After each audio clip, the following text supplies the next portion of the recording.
or turning a page difficult, if not impossible. The content is copyrighted by the respective publishers. For more information, please visit us on the web at nfradioreading.org. The Niagara Frontier Radio Reading Service now presents a reading of articles and features from USA Today for Thursday, March the 19th, 2026. Your readers today, Jim Duffy and Ken Prost. Opening with the front page. America's religious founding debated. Freedom 250 programs reawakens controversy. Carissa Waddick of USA Today staff writes, the first pages of a new White House prayer anthology open with a myth, a depiction of English colonists landing at Cape Henry near present-day Virginia Beach, raising a tall wooden cross and dedicating the land to God through prayer. The event reveals the extent to which Christianity, particularly Protestantism, accompanied the English colonial enterprise from its inception, the booklet says. Except, as the document later acknowledges, there's no evidence the prayer actually occurred.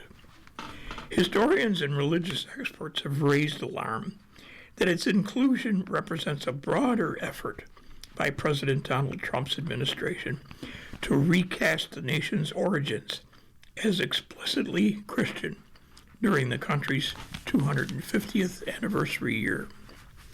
Trump has announced several religion-focused events that almost exclusively highlight Christianity, including an America Prays initiative, urging Americans to join with 10 people in prayer each week, and a national prayer event in May that will turn the National Mall into a large-scale revival.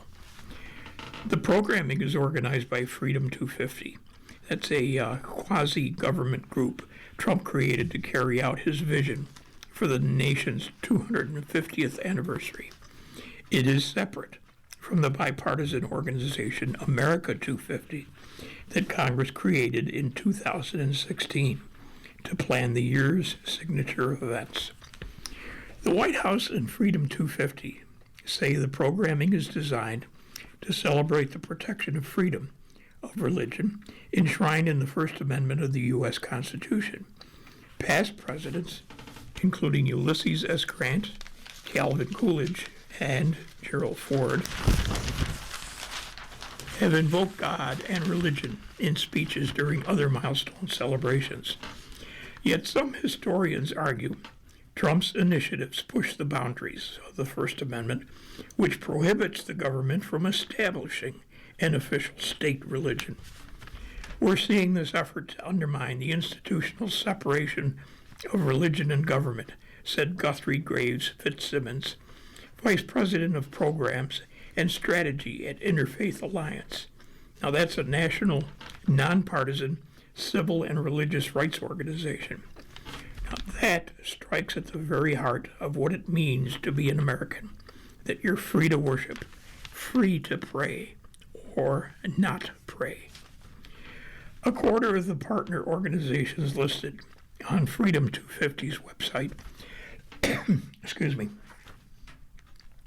are associated with Christianity, including national religious broadcasters, Angel Studios, the Museum of the Bible, and Pray.com. It also counts Wall Builders among its partners. It's a nonprofit founded by activist David Barton, who has long argued America should be run as a Christian nation. Many of the partner Christian organizations were in attendance in September when Trump launched America Prays during an address at the Museum of the Bible, in which he also promised to protect our Judeo-Christian principles of our founding.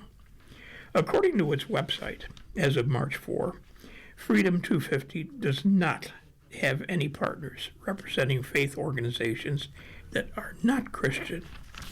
Rachel Reisner, a spokesperson for Freedom 250, told USA Today its partnerships reflect organizations who have reached out to work with the president's task force on the 250th. We welcome collaboration with all who share our commitment to commemorating America's 250th anniversary in a way that uplifts and unites the country, Reisner said in a statement. Christian Colby Dumas, an American historian and author of the book Jesus and John Wayne, argued the lack of equal representation shows no pretense toward religious pluralism on the part of the administration. By repeatedly referencing Christianity, she said, Trump appears to be favoring it over other religions in a taxpayer-funded program. A description of the May National Prayer event on the White House website, it says it will be streamed to parishes across the country and will include prominent Christian artists. It makes a general reference to major faith leaders, but does not specifically mention synagogues, mosques, or other types of worship spaces, and it does not name musicians of other faiths. A White House spokesperson told USA Today religions outside of Christianity would be represented at the event. Organizers with Freedom 250 said the group still has not locked in programming, but is in talks with faith leaders from a variety of religions, including Christianity, Judaism, Hinduism, Islam, and Buddhism, among others. Now, other materials created by the White House and Freedom 250 make similar references to Christianity. Freedom 250 tapped PragerU, a conservative media nonprofit, and Hillsdale College, that's a small Christian school in Michigan, to create exhibits and educational material for 6 mobile museums that will tour around the country. It used $10 million in government funds to build out and transport the mobile museums for 1 year. The Freedom Trucks tell stories about the American Revolution and influential American heroes. They also frequently note the role God played in the founding of the country. One exhibit on the roots of America states the foundational principles of Americans are rooted in Western and Judeo-Christian values.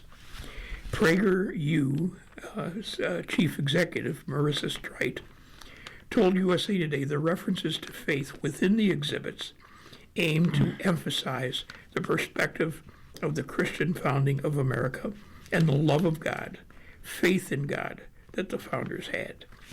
Exhibits about the Declaration of Independence, for example, say the founders believe God created humans for liberty, and note additions the Continental Congress made to the document, referencing the supreme judge of the world and divine providence. Matthew Spalding, Dean of Hillsdale Graduate School of Government and an advisor for the Freedom Trucks, said he felt not mentioning the influence of Christianity would have led to an inaccurate portrayal of the nation's founding. The mentions of Christianity, he said, were not suggesting that people of other faiths don't have religious liberty, but instead noting the history of religion in the country's founding. American history is very much shaped by the Hebraic and Christian focus on a sense of us having a certain human dignity, he said. It's the Christian influences and the Jewish influences, as well as the influences and the Enlightenment thinkers and the deists. It's all of it together. Dumas said the Christian right has historically overemphasized references to Christianity during the nation's founding. For more than half a century now, conservative white evangelicals have been producing their own versions of the American past, according to Dumas. These alternative histories depict the founding as uniquely Christian. Warren Throckmorton, an evangelical Christian and retired psychology professor who has spent years studying Christian nationalism, said, some of the Christian right's historical reinterpretations ended up in the Prayers and Proclamations toolkit released as part of America Prays. The anthology contains 18 references to Christianity, 3 to Judaism, and mentions no other religions. One passage in the anthology suggests a prayer helped the founders overcome their differences at the Constitutional Convention, After the prayer, the anthology says, debate gave way to compromise, resulting in the final drafting of the United States Constitution. And yet detailed accounts of the convention show heated exchanges over slavery, representation, and taxation raged for months after the prayer. The depiction has been debunked by historians, Throckmorton said, calling it a real problem. The Freedom 250 people want you to think that prayer saved the country, when in reality it did not. And it was much more complex, he said. Now, Trump isn't the only president to discuss religion during a major milestone celebration. Former President Ulysses Grant told Americans a grateful acknowledgement should be made to Almighty God for the country's blessings during the 1876 centennial. Half a century later, former President Calvin Coolidge implored that unless the faith of the American people in these religious convictions is to endure, the principles of our Declaration will perish. During bicentennial in 1976, former President Gerald Ford asked Americans to reflect on the profound faith in God which inspired the Founding Fathers. But religious historians told USA Today that Trump's references to religion differ from those of the past. Throckmorton said presidents have typically talked about God in a very general sense, so that anybody could find themselves or their religion in the message.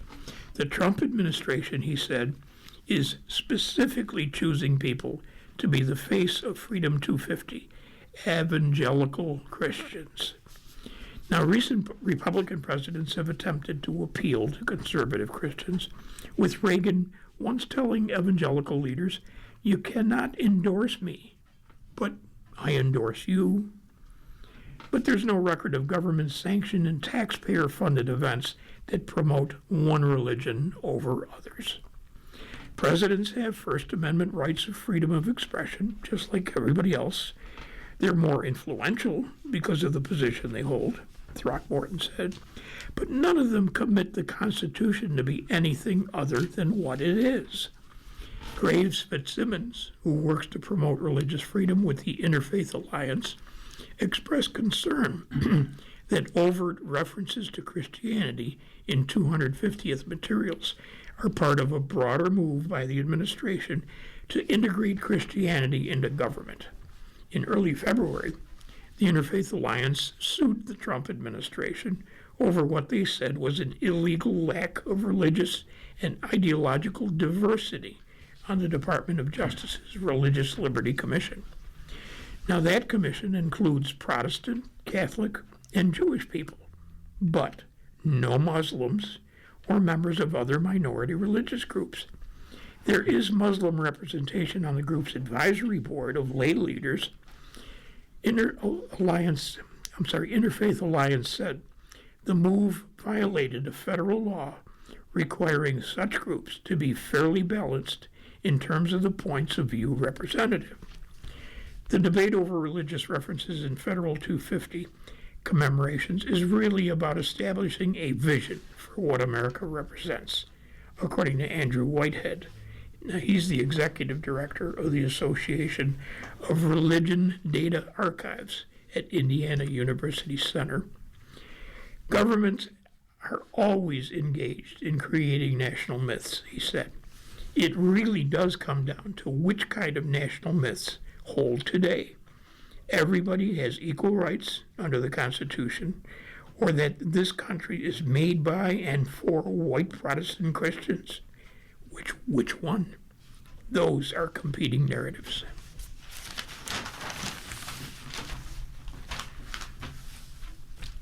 Parental leave, not common for teachers.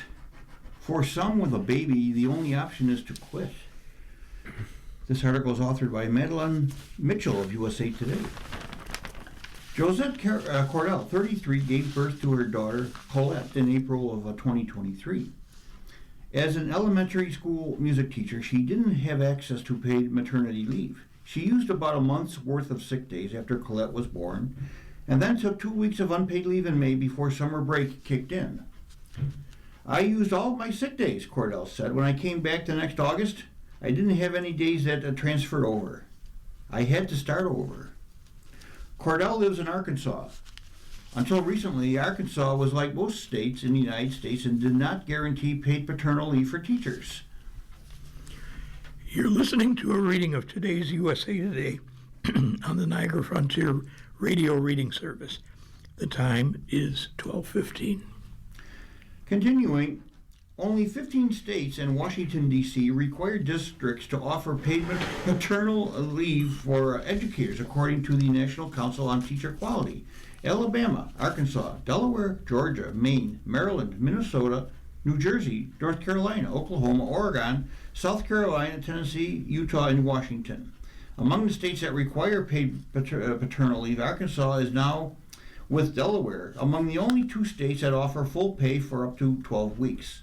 This is noteworthy for a profession that's made up of 77% women, according to Pew Research Center, with more teachers likely to be of childbearing age than other U.S. workers. Colette was born 3 months before Arkansas required districts to offer paid maternity leave. By the time Cordell had her second child, Calvin, in 2025, she knew the 12 weeks of paid leave would make a big difference. I wanted another baby anyway. You know, I kind of had that tugging feeling, Cordell said, but knowing she'd get paid leave this time around was the extra push she needed, because financially we're going to be okay. Cordell's maternity leave in the fall of 2025 wasn't just good bonding time for her and Calvin, she said. It was also a precious time Cordell could spend with her daughter. Cordell supervised as her daughter learned how to use glitter, glue, and scissors. I was so thankful, not just for the time that I had with Calvin and the time that my body needed to heal, but the extra time I was able to take to be with my daughter, she says, and to help her build that bond with her little brother. Some school districts in the states that don't require paid leave include it as an additional benefit. Still, a new survey conducted by the Gallup and the Walton Family Foundation found that 59% of American teachers who had a child or adopted a child during their career did not receive any amount of paid paternal leave, and 17% didn't take any leave at all. Most teachers cannot afford to go unpaid, says Inamai Shatir, president of A Better Balance. Her nonprofit has championed teacher paid leave programs in several states, among other family-friendly work policies. Teachers are being forced to return to the classroom before they're ready when these leave policies are not in place. New parents often cobble together paid leave, if they have it, sick leave, vacation time, and unpaid leave to spend those first months with their newborns. But oftentimes it's not enough, and many teachers feel they need to choose between the students they care for at school and their own children. According to recent research from the National Council on Teacher Quality, 15% of teachers who leave the profession cite personal reasons such as pregnancy, childbirth, and caring for family. And when teachers leave, it's expensive, costing districts between $11,000 and $25,000 in administrative, recruiting, and hiring costs, in addition to hurting student outcomes from the disruption and loss of experience. We're really asking too much of teachers when it comes to trying to support their own families, said Heather Pesky, president of the National Council on Teacher Quality. Jennifer Hicks, who was 41, delivered her firstborn more than 2 months early in 2015 when she was teaching third graders. She said she and her husband thought they had planned it perfectly. Her due date was November 3rd, and her husband would be graduating with his master's degree and starting a new job in December. But when her son came early in late August, everything changed.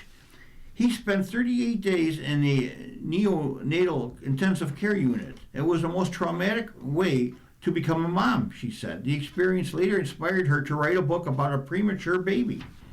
The Gallup survey of nearly 2,000 K-12 teachers found that while 38% of teachers tried to plan the birth or adoption of their child for a time that would not conflict with the school year, only 6% said that their child was born outside of the school year. It is not a workable policy to tell women to plan their pregnancy and delivery around the summer break, Chadier said. Teachers are overworked and underpaid, and the last thing a teacher should have to worry about is losing her paycheck or even her job when she has a baby. Excuse me. After Hicks had her third baby in 2019, she decided to stay home. It was a difficult decision, she said. Her students felt like a part of her family. I put my heart and soul into teaching, and I felt like I made a difference, she said. It was really hard to give up my contract. I am a mom first, so I had to choose then. You know? Shadier said she's found significant bipartisan support for paid parental leave for teachers, especially in southern states. It's a good tool to combat the teacher workforce shortage, she said, and makes teachers feel more valued. Stephen Walker, who is 36, works for the Fairfax County Public Schools in Virginia. The state doesn't require paid paternal leave for teachers, but the district still offers it. He welcomed his second child in February and will take his paid parental leave when his wife's leave is over. It makes me a little bit prouder to work for FCPS, knowing that we're one of the few districts that I think actually has paid paternal leave, according to Walker. Of the 17% of teachers who did not take any leave, Gallup's senior research consultant, Andrea Malik Ash, said there is a strong split by gender. 45% of men and 8% of women said they did not take any leave. New research from the American Academy of Pediatrics found that most fathers take less than 2 weeks of paternity leave, though nearly half wanted to take more. Several studies have found that paternity leave is beneficial for babies, dads' brains, and for couples and families in general. Walker and his wife both work for the school district and are extra grateful for the time off with their second child, now that they know how chaotic life with a newborn can be.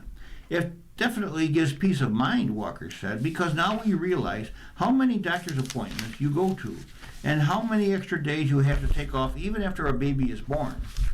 When teachers use up all of their sick days to spend time with their newborns, Ash said, they don't have a safety net for when they or their babies inevitably get sick later. We traditionally think of teaching as a somewhat family-friendly profession, and this really challenges that idea, says Ash. Cedric Jacobson, who is 40, teaches science at a charter school in Massachusetts. His second child was born in June of 2025, but he waited to take his paid paternal leave in January, when his wife went back to work. This time is labeled legally as bonding leave, Jacobson said. I really have taken it to heart. We spend a lot of time playing together or reading books, he said. I have this handwritten paper on my fridge of all the programs at the different libraries within a 15-minute driving distance. Without 12 weeks of paid leave, his family could not have afforded all of that time off, Jacobson said. Daycare is insanely expensive right now. Back to the international news. Iran retaliates for killing of official. Strikes at Tel Aviv. Israel says it will continue to target Iran's leaders. Jointly written by Michael Loria, Bart Jansen, Catherine Palmer, and Andrea Riquier, USA Today staffers. Israel said it had killed Iran's intelligence minister in its second targeted killing of a top leader in 2 days, as Iran launched deadly airstrikes on Tel Aviv. Now, President Donald Trump suggested he might abandon the task of reopening the Strait of Hormuz to shipping traffic, and U.S. gas prices hit a national average of $3.86.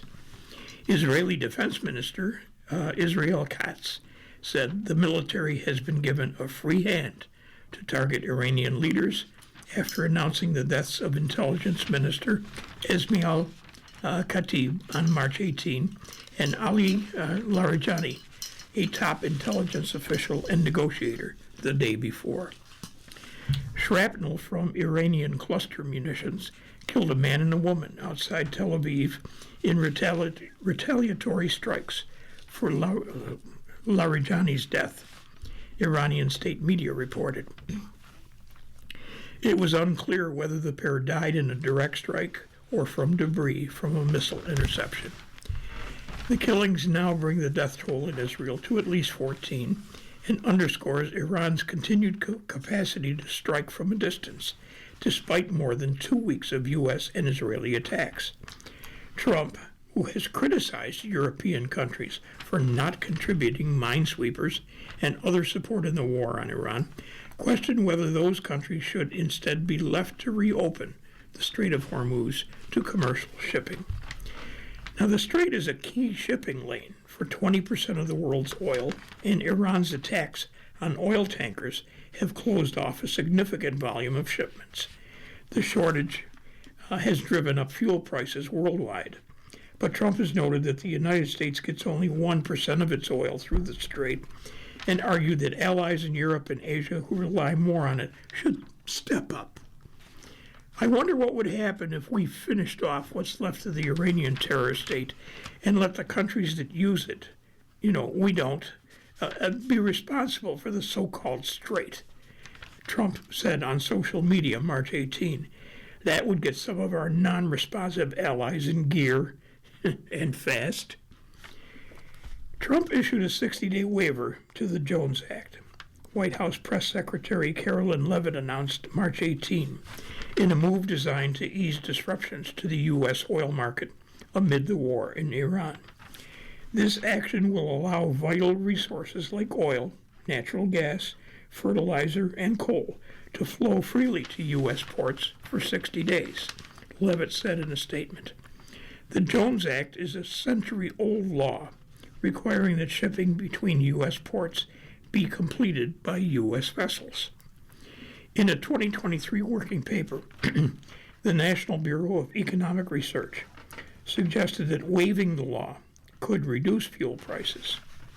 Now, U.S. gas prices have surged to the highest level in 3 years since the start of the war in early March. Brent crude was trading around $106 a barrel at 9 a.m. Eastern Time on March 18, up a little bit more than 2% for the day. Gas averaged $3.86 a gallon nationally, GasBuddy reported, fractionally higher than a day earlier. Senator Mitch McConnell of Kentucky, longtime Republican leader in the Senate, joined the critics of Joe Kent, who quit as the head of the National Counterterrorism Center on March 17 in protest of the war. Kent said Iran posed no imminent threat to the U.S., which he said was pressured into attacking by Israel and its American lobby. McConnell said Kent had testified in the Senate a year ago that Iran and its terror proxies threatened U.S. service members in the Middle East. McConnell said Kent had pledged to lead with integrity and accountability. McConnell said on social media that people who mistake Kent's baseless and incendiary conspiracy theories for brave truth-telling are only fooling themselves. McConnell also said Kent's resignation letter contained virulent anti-Semitism. Before the Senate Intelligence Committee's hearing on March 18 about worldwide threats against the U.S., Trump said fools should remember that Iran is the #1 state sponsor of terrorism. We are rapidly putting them out of business, the president said on social media. The United States and Israel launched military strikes against Iran February 28. Thousands have been killed in the war, including more than 3,000 in Iran, according to the United States-based Iran human rights group HRANA, and 900 in Lebanon, the Lebanese Health Ministry added. Dozens have been killed elsewhere throughout the Middle East, including 13 U.S. service members. Trump was set to travel later March 18 to Dover, Delaware, to attend the dignified transfer of U.S. service members killed in that war.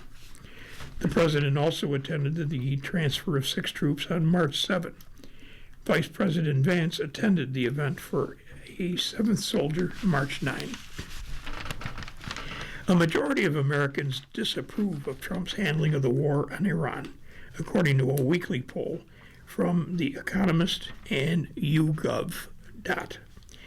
The 3-day survey released March 17 found 56% of U.S. citizens objected to the way the president has been handling the conflict, and 36% approved. Another 9% of respondents had no opinion or were not sure. The figures show a drop in attitudes about the war compared with last week, when 52% disapproved and 39% approved.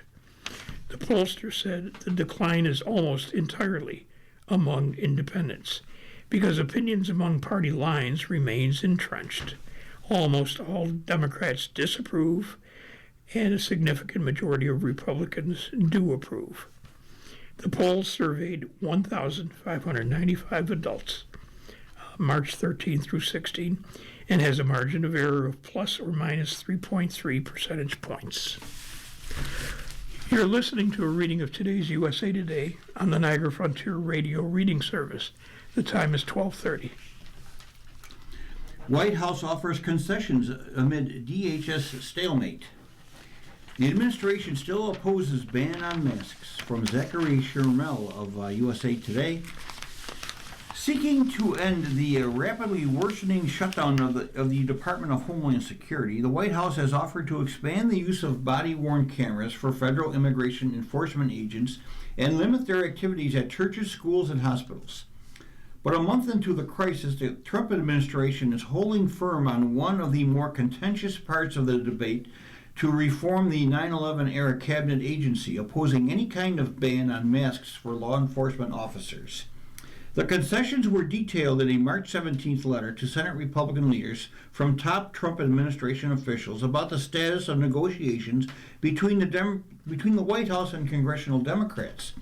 As terrorism threats rise and airport security lines grow longer across the country, the letter underscores the intensifying pressure on the Trump administration and lawmakers to end the shutdown of the agency that has been widely scrutinized since the killings of 2 Minnesotans by Homeland Security officers earlier this year.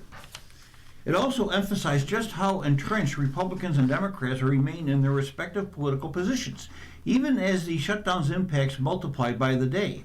The letter made no mention of banning face coverings, something Democrats have insisted is a priority, and even its most significant concessions included caveats or have already been agreed to in other ways or laid out in federal law. Still, the letter's authors, Border Czar Tom Homan and James Braid, the White House Director of Legislative Affairs, argued the administration has tried to negotiate in good faith to end the funding impasse. Democrats really should be ashamed of putting our country and so many federal employees in this position. Senator Susan Collins, Republican from Maine, the chair of the Senate Appropriations Committee, told reporters on March 17th. Democrats lay the blame back on Republicans. While they're supportive of President Donald Trump's decision to fire DHS Secretary Kristi Noem, they've indicated they want heavier policy changes.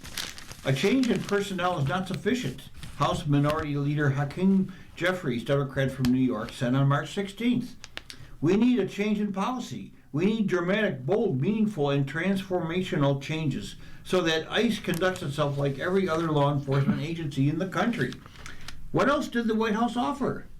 In their letter to Congress, White House officials pledged to limit immigration enforcement activities at so-called sensitive locations, such as churches and schools. Included in the promise, however, was a narrow carve-out for immediate needs like national security, flight risks, and public safety.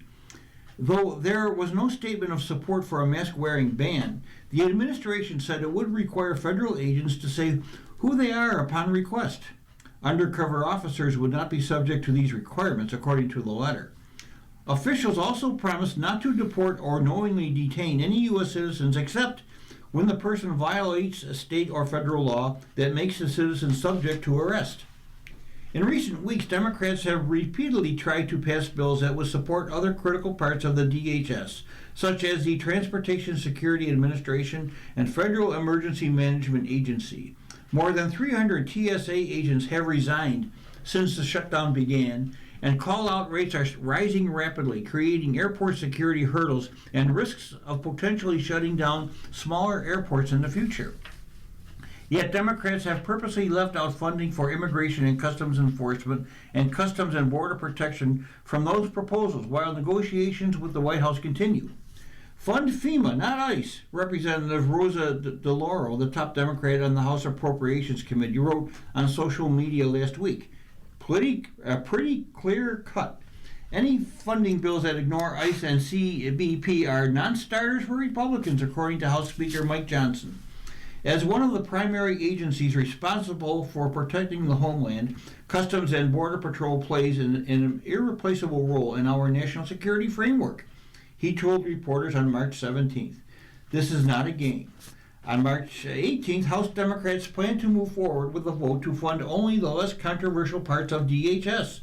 With a razor-thin GOP majority, they're hoping to pick off some Republicans whose constituents may be frustrated by TSA woes or feeling the effects of the shutdown. Any House-passed bill still would need Senate approval, which isn't likely until Democrats reach a deal with the White House. Skipping back to the front page, dark things unfold with the sheriff on watch. Court records tell a horror story about an Alabama jail, but the man in the office above remains untouchable. Will Carlos and Gina Barton of USA Today write, on a brisk December morning in Walker County, Alabama, the temperature in Sheriff Nick Smith's office is a welcome shelter from the cold. Now down a flight of stairs from where Smith sits, into a chill that grows with every step. Anthony, nicknamed Tony, Mitchell, slowly froze to death in the Walker County Jail, January 2023.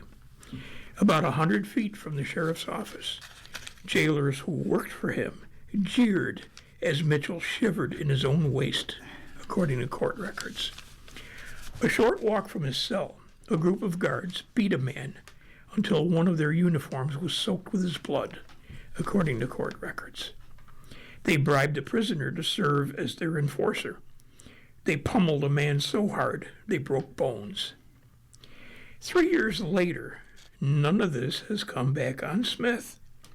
He struts through the spaces where these things occurred, proudly pointing out improvements. Cameras over here, monitors to track inmates' breathing.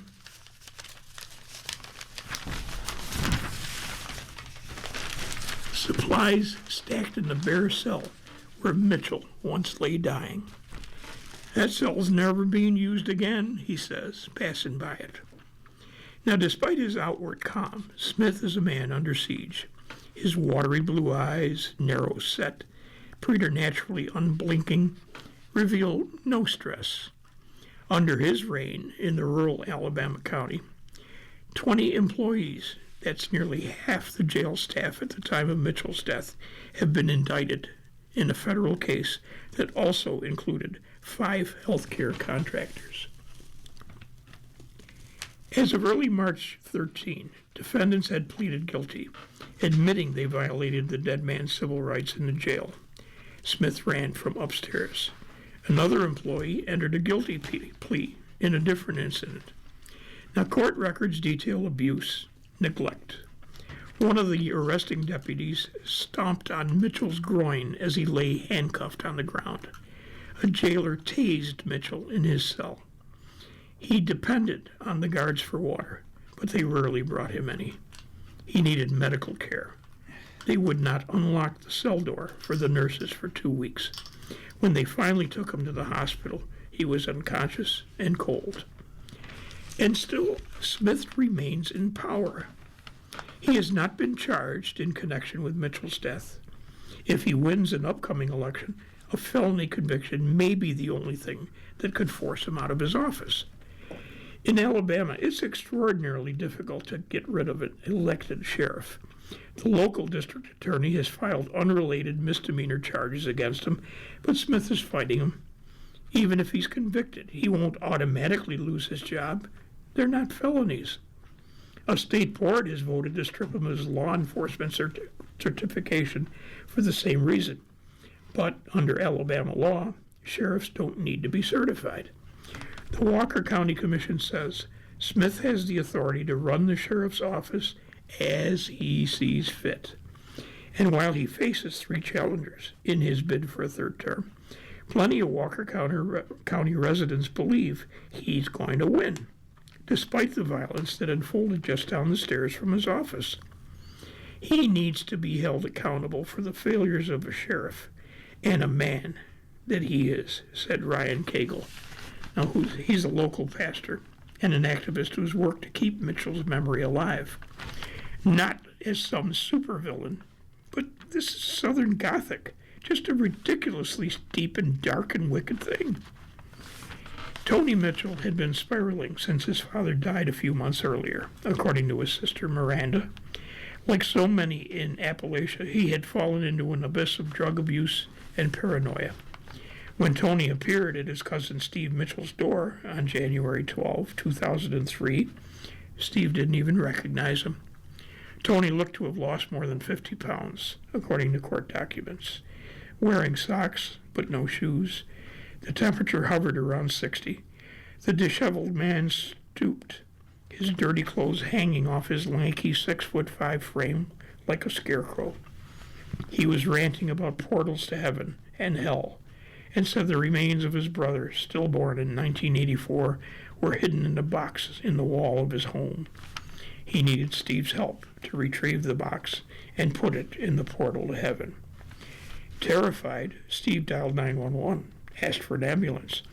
By the time deputies made their way down the long driveway of Lost Creek Road to the house Tony once shared with his father, the one-time jokester had lost all sense of reality. He had spray-painted his face black, prepared to transverse the portal to hell. Confronted by a horde of officers, he ran off into the woods. According to a criminal complaint, he fired a gun before he fled. Quickly caught, Mitchell soon found himself locked in a bare concrete cell known as BK5 at the Walker County Jail, alone with his demons at the bottom of the stairs. No bunk, no toilet, no running water. Just a grate in the middle of the floor for your soul to slip away through. According to a lawsuit later filed by Mitchell's family, the sheriff's office told them he would get help in jail. They lied. We did it. We killed him. Back in his climate control office, Smith would not concede Mitchell was treated badly. Security cameras may have captured something that supports a different conclusion, he says. Pressed to provide a single minute of footage that exonerates his deputies or his own leadership during the 2 weeks Mitchell suffered in a cell, Smith offers a rare blink. He can't do that, he says. It might interfere with the federal investigation. But what about the people who have pleaded guilty? Smith bobs and weaves around the question. Maybe they were forced, he says. He doesn't want to jeopardize the defense of the good people facing charges. In court documents, however, several of the defendants, like former jailer Joshua Connor Jones, have admitted responsibility for Mitchell's death. Collectively, we did it, Jones told federal prosecutors. We killed him. A spokeswoman for the U.S. Attorney's Office in Northern District of Alabama, which is overseeing the investigation, said she could not comment because the case is ongoing. A review of court dockets shows prosecutors seem to be following a well-worn pattern in federal law enforcement: persuade the lower-level players to cooperate and flip on the ringleader. The wild card is the man in the White House. President Donald Trump has ended federal oversight of police departments that have violated people's civil rights. And at the Justice Department's Civil Rights Division, which in the past has assisted with such cases, at least 250 lawyers have left or been reassigned in Trump's second term. Whatever happens, Smith says, he refuses to live in fear. I don't live a life worrying every day, he tells USA Today. I can't sit back and worry about things that I don't have control over. Shortly after he moved into his second-floor office in 2019, Smith added more than 100 security cameras at the jail. Those were the cameras that captured the guards' abuse and neglect of Mitchell 4 years later. Smith said he had wanted to make more changes when he first took office, but the county commission wouldn't approve the money until after Mitchell's death. Since then, Smith has increased jail health care staffing from 8 hours a day to 16. But there were nurses on duty when Mitchell was arrested, and for much of his time in custody, they just didn't examine him. Smith has installed state-of-the-art monitors that sound an alarm when an inmate's breathing slows or his heart rate drops. But Mitchell didn't die because guards didn't know he was suffering. He died because they didn't care. The one change that may have saved Mitchell hangs just inside the jail's entrance, a sign that says arrestees who cannot walk or are suffering from diminished mental capacity should be taken to the hospital instead of jail. You're listening to a reading of today's USA Today on the Niagara Frontier Radio Reading Service. The time is 12:45. And to finalize here, if that sign, the one about diminished mental capacity, had been there in January of 2023, would Mitchell have ended up in a cell? No, says Smith bluntly. And while he acknowledges he still doesn't hear about everything that happens downstairs from his office, he says transparency and accountability have improved under his watch. I tried to do the right thing. I tried to do the right steps, he said. And I tell people when I'm out campaigning or asking for their vote, if you're looking for the perfect sheriff, I'm not it. The Republican primary is set for May 19. The average high for that date is 81 degrees. Pritzker blasts Trump in victory speech. Illinois Democrats aim to tap newcomers' energy. From Philip M. Bailey, Jay Stahl, Terry Collins, and James Powell of USA Today. Democratic voters itching for a new direction during the 2026 primary season took advantage of a rare opportunity to significantly reshape the national party by backing a new generation of faces in the March 17th Illinois primary. The marquee race in that election was picking a replacement for longtime incumbent Dick Durbin, a liberal lion in the U.S. Senate who is retiring since first being elected in 1996. As Democrats continue to block Homeland Security funding, the contenders for that Senate seat largely jousted over President Donald Trump's aggressive deportation campaign, which flooded Chicago with immigration enforcement agents and National Guard troops as part of last year's Operation Midway Blitz. But at least 4 other battles for congressional seats in the solidly blue state saw millions of dollars pouring in from outside groups seeking to influence the outcome and the direction of a progressive wave hitting multiple states. Here are the important takeaways from the results on March 17th. Lieutenant Governor Juliana Stratton had trailed Representative Raja Krishnamurthy, who had a massive campaign treasure chest for much of the race, according to the polls. That was until late February, when the 60-year-old Southside Chicago native distinguished herself in various ways. She called for abolishing the U.S. Immigration and Customs Enforcement Agency during the debates and released a profanity-laced campaign ad featuring voters cursing out Trump, which underscored progressive voters' anger over his administration's Operation Midway Blitz in 2025. But Stratton also said she would not support Senator Chuck Schumer as Democratic leader, even as a litmus test for more progressive-leaning Senate contenders across the country. She benefited greatly from being Governor J.B. Pritzker's top ally. He poured about $5 million into groups supporting her campaign. Stratton led for most of the night, with wide margins in Cook County, which includes Chicago. But she also performed well in other areas of the prairie state, such as counties with major universities. Tonight's message is clear. We're ready to take our democracy back into our own hands, Stratton told supporters during her victory speech in Chicago. Courage inspired me to run. Courage powered this campaign, and courage will bring this fight straight to Donald Trump's door. Illinois Senate race is rated a solidly blue state by forecasters, which means Stratton is likely to prevail in the general election, where she could become just the 6th black woman to serve in the upper chamber. If that happens, she will join Angela Alsobrooks of Maryland and Lisa Blunt Rochester of Delaware as the 3rd black woman in the Senate, which would be the highest number to be in the Senate at the same time. Pritzker is among the rumored 2028 presidential contenders, so the March 17th contest was as much a test of his political strength as anything else. He reportedly contributed more than $5 million to the Illinois Future PAC to bolster Stratton's campaign. I was proud to run with her in our last 2 elections, and proud to serve alongside her for the last 7 years, and proud to endorse her U.S. Senate campaign, Pritzker said. She is an outstanding, kind, and genuine person who loves this state with all of her heart, and I am grateful for all we have achieved.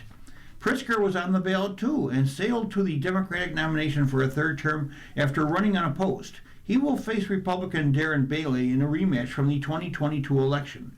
The Illinois governor touted his plans to fight for our future, such as adopting a 21st century housing plan and vowing to bring down electric bills across Illinois.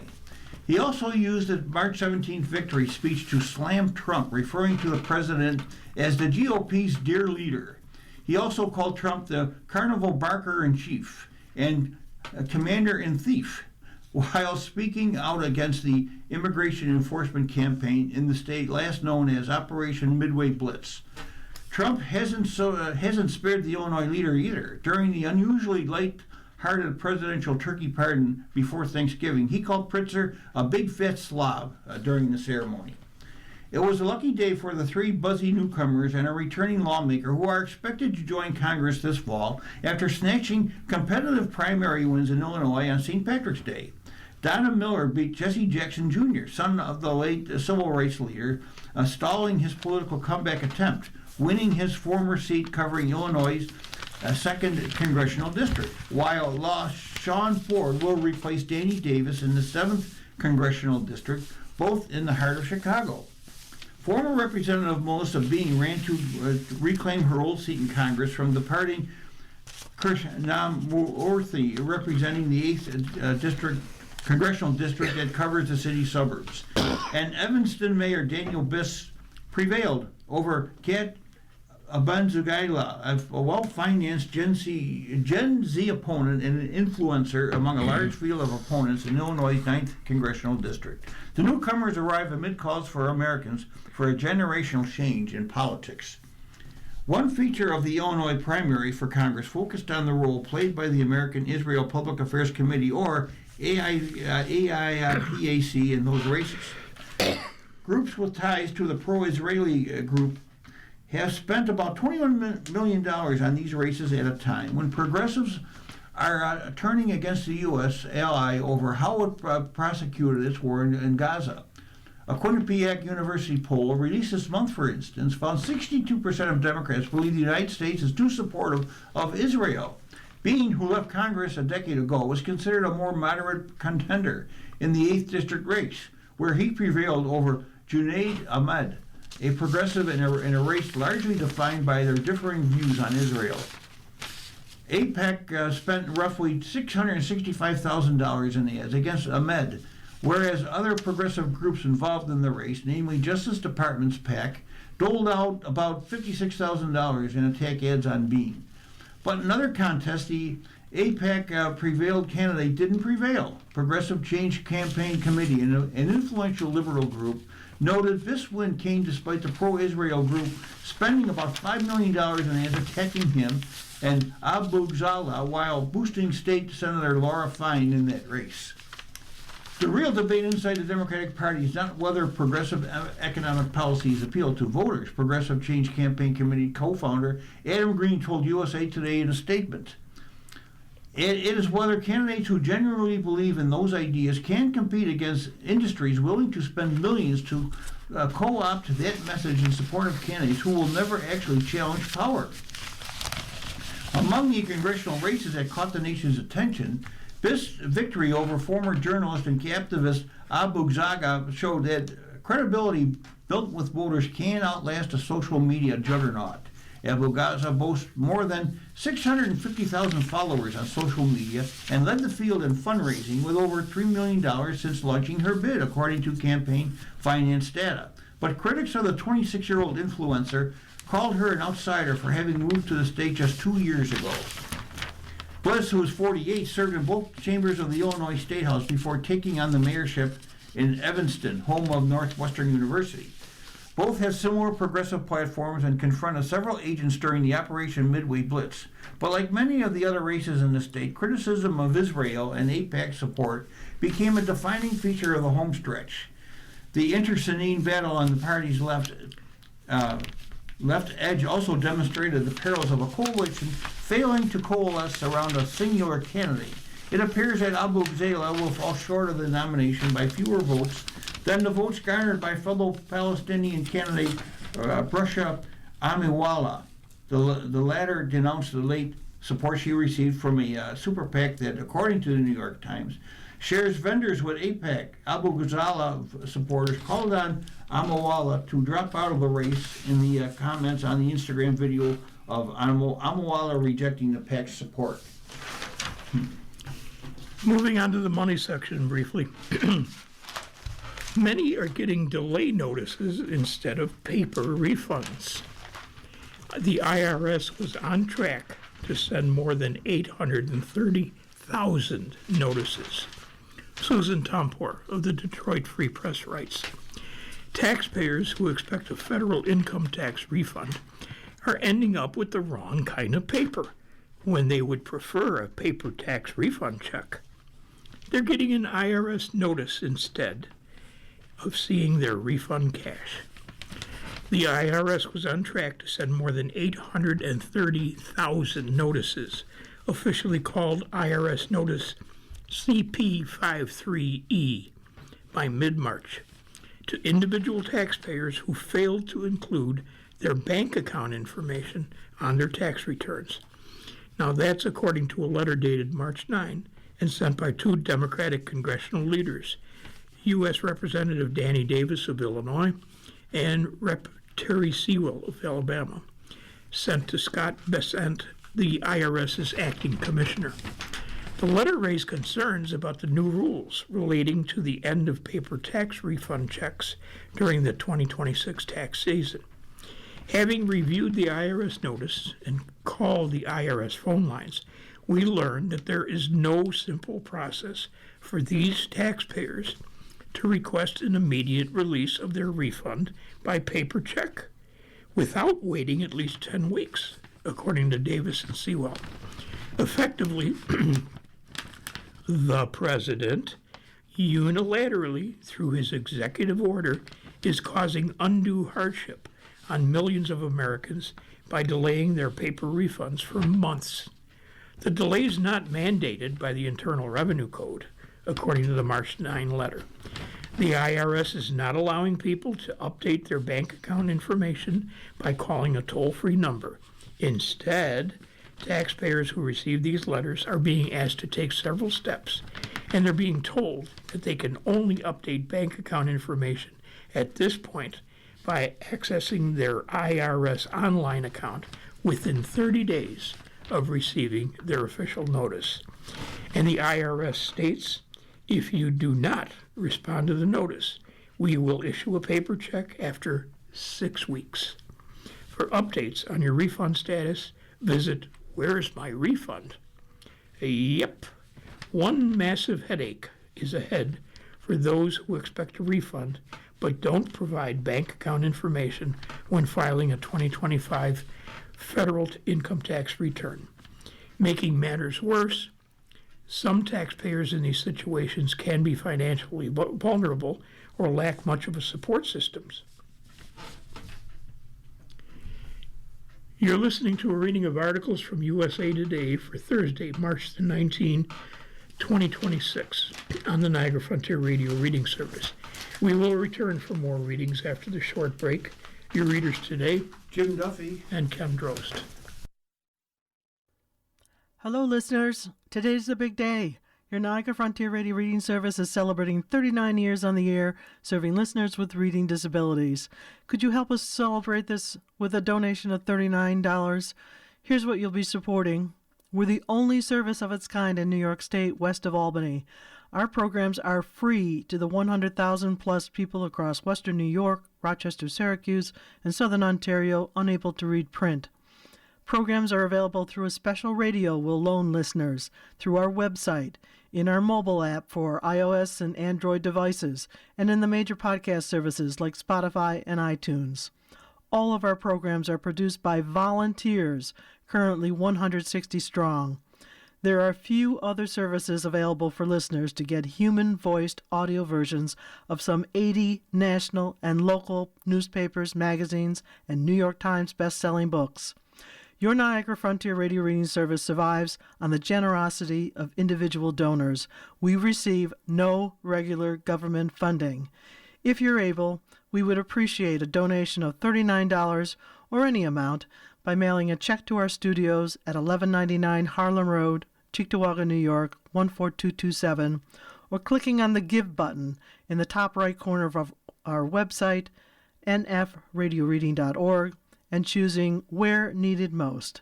Again, if you're able, we would appreciate a donation of $39 or any amount by mailing a check to our studios at 1199 Harlem Road, Cheektowaga, New York, 14227, or clicking on the Give button in the top right corner of our website, nfradioreading.org, and choosing Where Needed Most. Thank you, and happy 39th anniversary, Niagara Frontier Radio Reading Service. We'll continue now with our reading of articles from today's issue of USA Today. Your readers are Ken Drost and Jim Duffy. And moving on to the sports section, in an article regarding the women's NCAA tournament, Kentucky can make the Final Four, from Mitchell Northam of USA Today, who writes, March Madness is here. While the women's NCAA tournament is traditionally more chalky than the men's, things could still get unpredictable and spicy. Are we sure UConn is going to win it all? Will every number one seed make the Final Four? Will we have any double-digit seeds make the Sweet 16? Let's fire off some hot takes and make a few wild predictions. First, Duke gets revenge on LSU. You might remember that the Tigers marched into Cameron Indoor Stadium back in December and walloped Duke 93-77. Could LSU do that to the Blue Devils again if they meet in the Sweet 16? Perhaps. But let's consider, Duke was at its worst when the Tigers came to Durham. The very next game, the Blue Devils began a 17-game winning streak when coach Carol Lawson tweaked their starting lineup, promoting Riley Nelson off the bench, and then went on to win the ACC's regular season and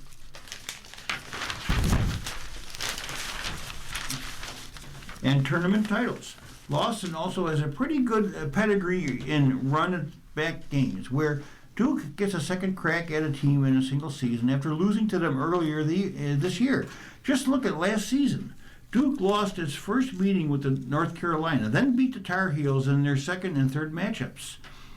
Duke lost at North Carolina State in the regular season and then topped the Wolfpack in the ACC title game. South Carolina beat the Blue Devils comfortably in their first meeting last season, and their Elite Eight meeting came down to the final two possessions.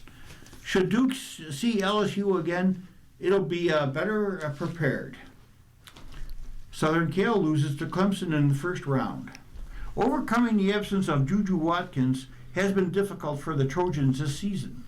Jazzy Davidson has established herself as one of the top freshmen in the country, but USC finished the regular season 17-13 overall and 9-9 in Big Ten play a year after it won the conference tournament. USC is currently riding a 5-game losing streak. Meanwhile, the vibes are great in upstate South Carolina, where Clemson is dancing for the first time since 2019, and the second time since the year 2002. The Tigers ended their season on a high note under second-year coach Sean Poppy, securing their place in the tournament field with an upset win over Duke, a victory on the road at Cal, and an ACC tournament triumph over Virginia. Throw out the stats in this matchup. We're riding with the vibes. The Tigers should have all the momentum in this game played in their home state. Next, Kentucky makes serious noise. The Wildcats' path to what would be Kenny Brooks' second Final Four appearance as a head coach has a few hurdles standing in their way, but they're manageable. First, Kentucky has to get out of the West Virginia sub-regional. The Wildcats should be able to defeat James Madison, where Brooks first became a head coach and played for the Hall of Famer Lefty Driesell, comfortably. Kentucky will then face the Mountaineers, who rank 314th nationally in defending three-pointers and 269th in defensive rebounds per game. The Wildcats should have the advantage on the boards and at the perimeter. Kentucky would then face its second and perhaps its biggest hurdle, which would be pulling off a Sweet 16 upset win over Texas. The Wildcats lost by 11 points in Austin earlier this season, but it was just Tiani's key third game back from an elbow injury. Tony Morgan had an uncharacteristic game with 6 turnovers, and Amelia Hassett and Jordan Obi combined for 3 points. The chances of all those things happening again seems unlikely. Finally, Kentucky will likely have to get past either Michigan or Louisville in the Elite Eight. The Wildcats beat the Cardinals by double figures in Louisville earlier this season and have a noticeable size advantage over the Wolverines, whose 2 tallest players are 6'3" whose tallest players are 6'3". Kentucky has 3 starting players above 6'4". If Kentucky gets a little bit of bracket luck, the idea of the Wildcats making it to Phoenix is not so crazy. Finally, Gonzaga makes the Sweet 16. No stranger to March Madness success, the Bulldogs have been to the Sweet 16 twice since Lisa Fortier became the head coach in 2014. Gonzaga ranked second nationally in three-point shooting, behind 39% of its attempts from behind the arc. The Zags are also third nationally in total rebounding rate at 57.8%. Being solid on the boards and good at shooting from deep range is usually a recipe for success in the NCAA tournament. Gonzaga also has Allie Turner, the nation's third best three-point shooter with a 46.7% shooting clip from behind the arc. Additionally, Lauren Whitaker, a freshman, is the only player in the nation who averages at least 19 points and 10 rebounds per game while shooting better than 50% from the floor and 80% from the free throw line. Ole Miss, Gonzaga's first-round opponent, is 56th nationally in rebounding and a mediocre 225th in defending the three-pointer. Minnesota, which would likely be Gonzaga's second-round opponent, is 75th in rebounds per game and 224th in defending the three-pointer. The Zags can beat both of those teams.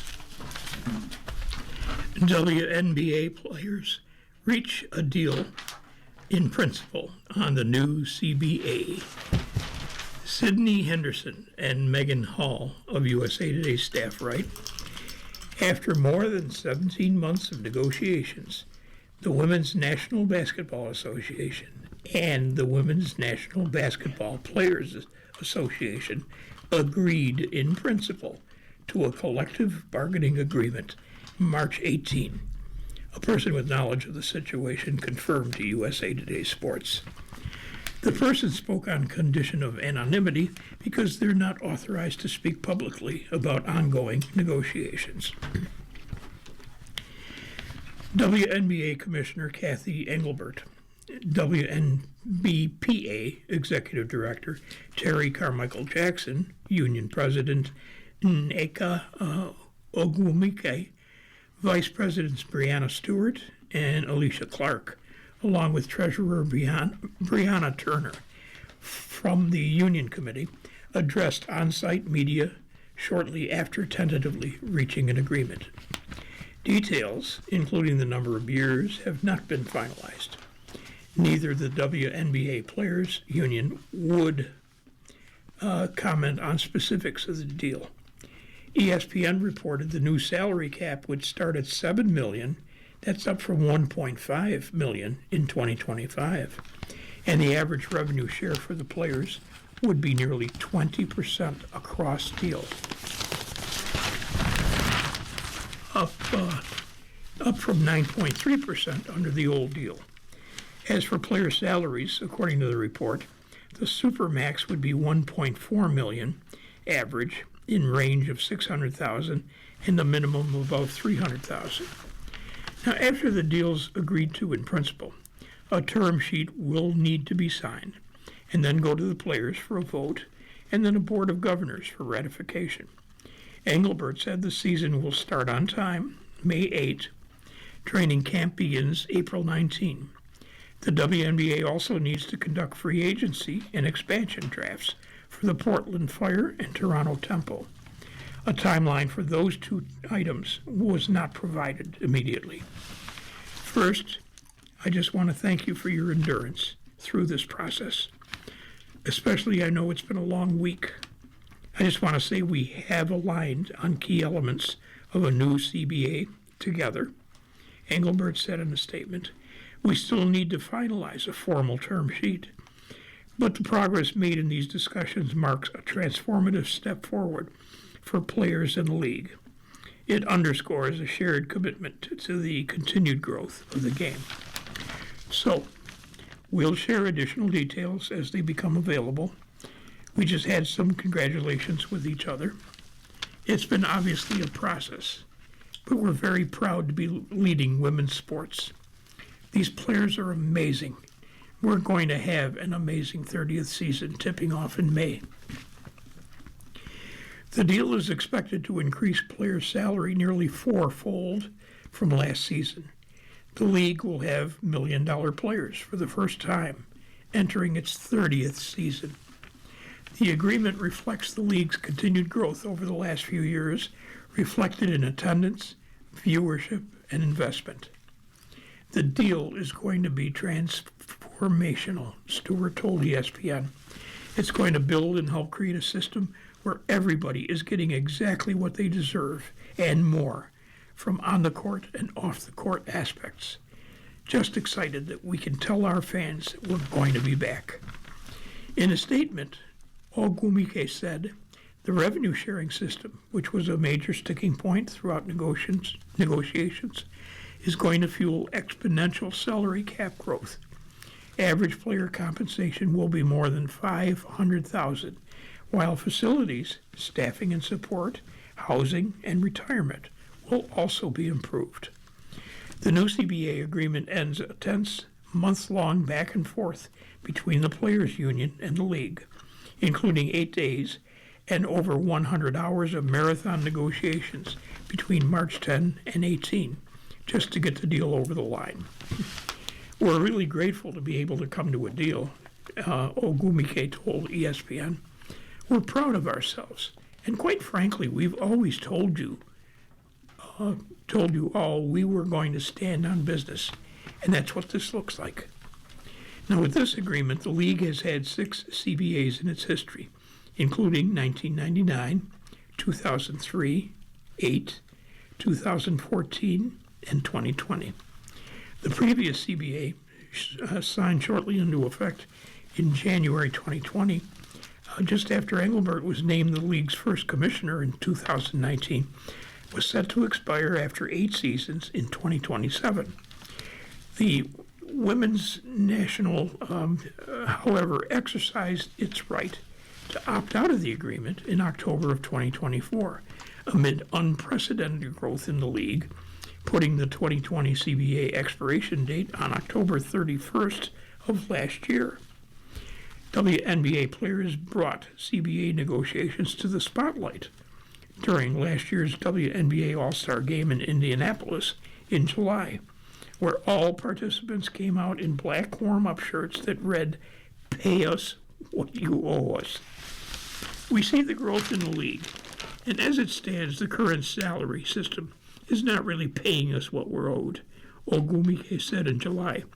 We want to be able to have that fair share moving forward, especially as we see all of the investment going in, and we want to be able to have our salaries be reflected in a structure that makes sense for us. A new salary system became the main point of contention in negotiations.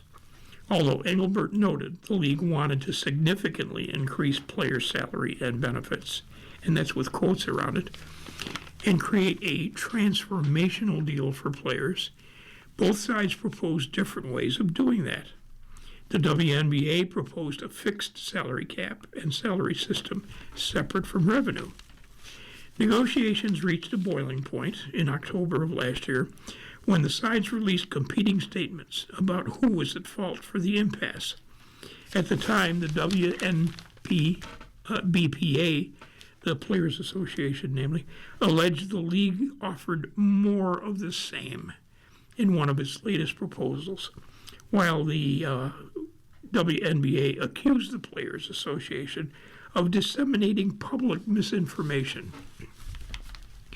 Shortly before the October 2025 deadline, both sides agreed to a 30-day extension, extending negotiations to November 30th. When the November deadline arrived, both sides extended their collective bargaining agreement negotiations a second time to avoid a work stoppage, with a new deadline of January 9th of this year, roughly 6 weeks later.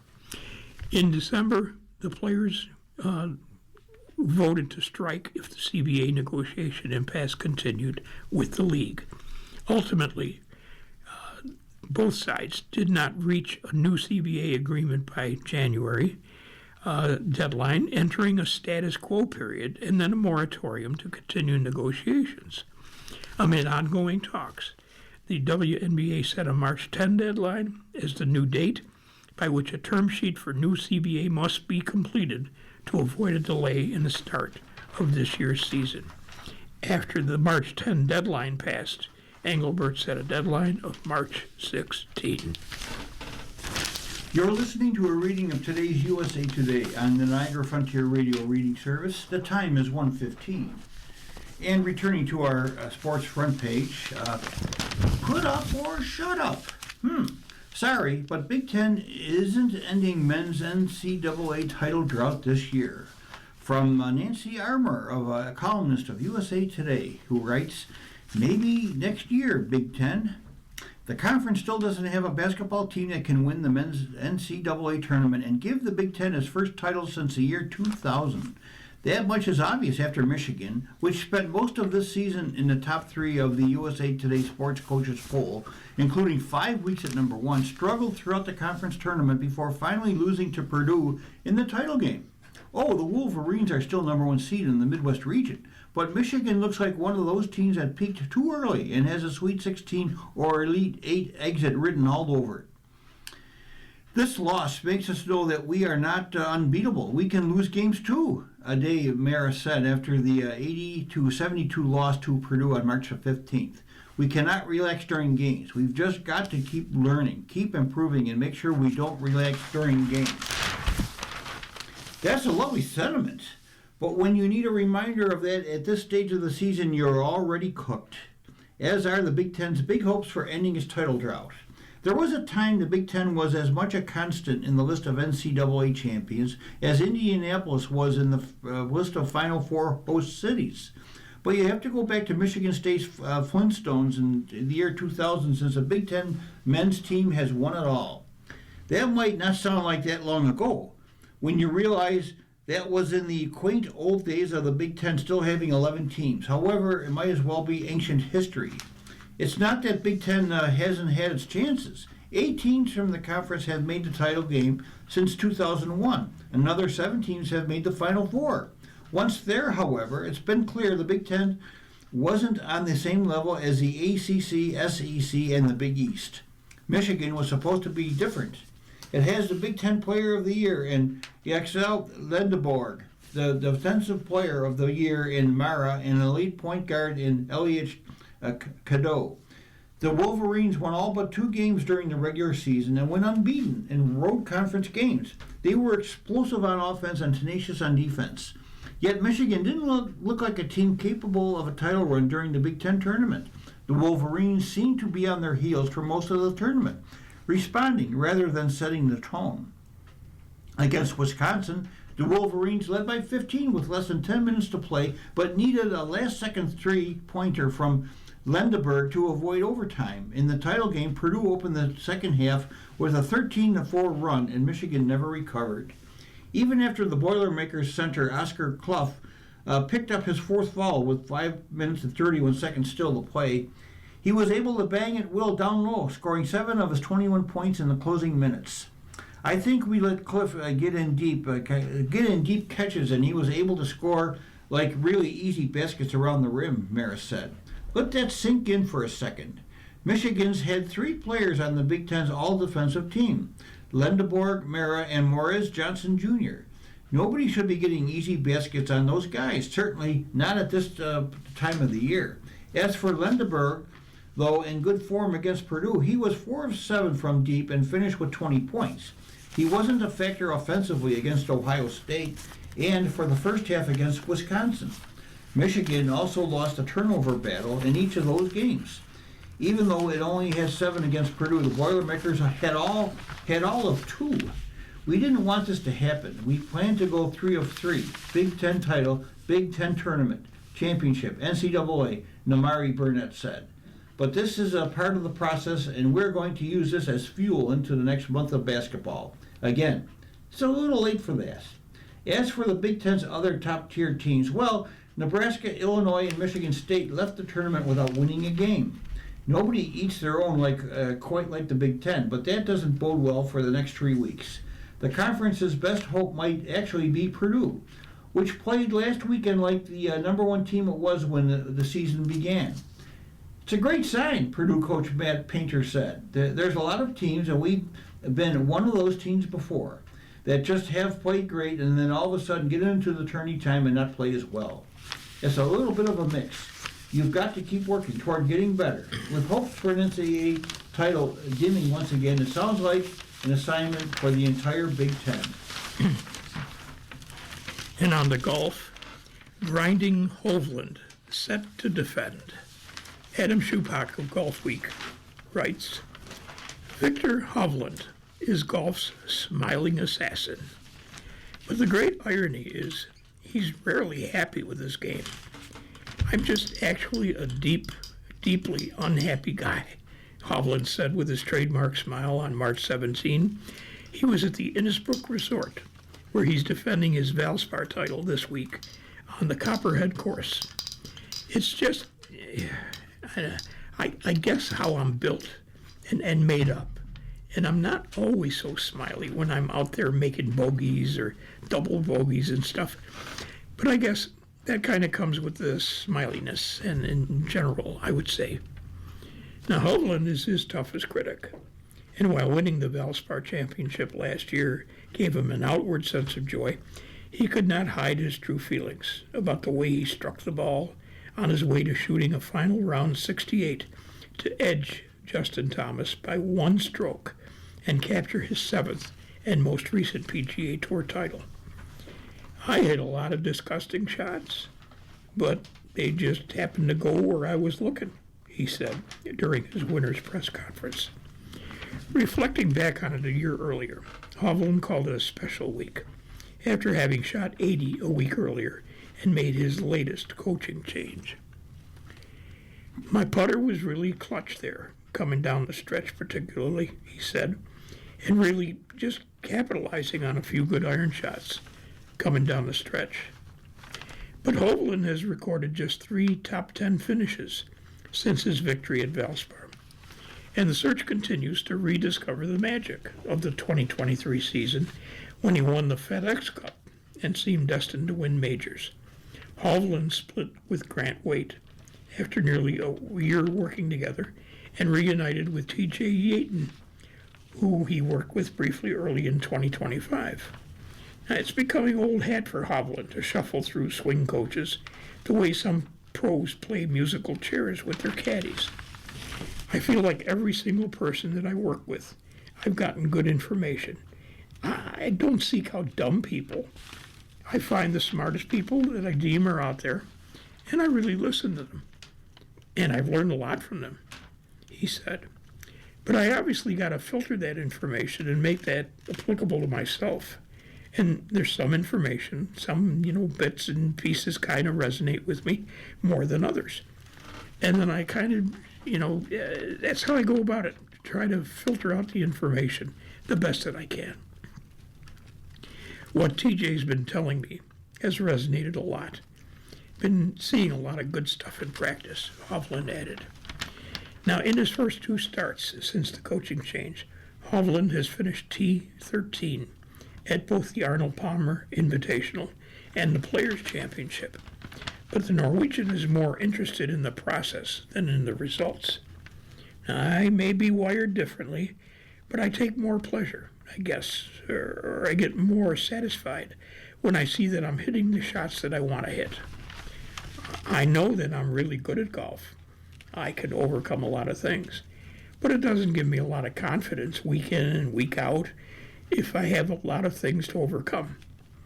But if I can step up out there and hit most of the fairways out there on this golf course, That's when stress levels go down. My confidence in my game goes up. Now, asked what he'd say to those observers who think he changes coaches more often than some golfers change their wedges, Hovland said, I don't care too much, but I get from the outside that it looks weird. And, a couple of years ago you played great, and then you started changing everything. I've heard that narrative 1,000 times. But that's not how the game. That's not how the game works. You're always fighting entropy, and things change, whether you want them to or not. And now you have to work your way back to it. That challenge sometimes is trickier than the other times. Then you start to compensate on top of things, and now it becomes complicated. So, I just ultimately want to get back to where I was a couple of years ago. Now, the grind never ends for Hovland, who arrived at Innsbruck on March 16, went straight to the range to continue digging in out of the dirt. I would like to take some Mondays off.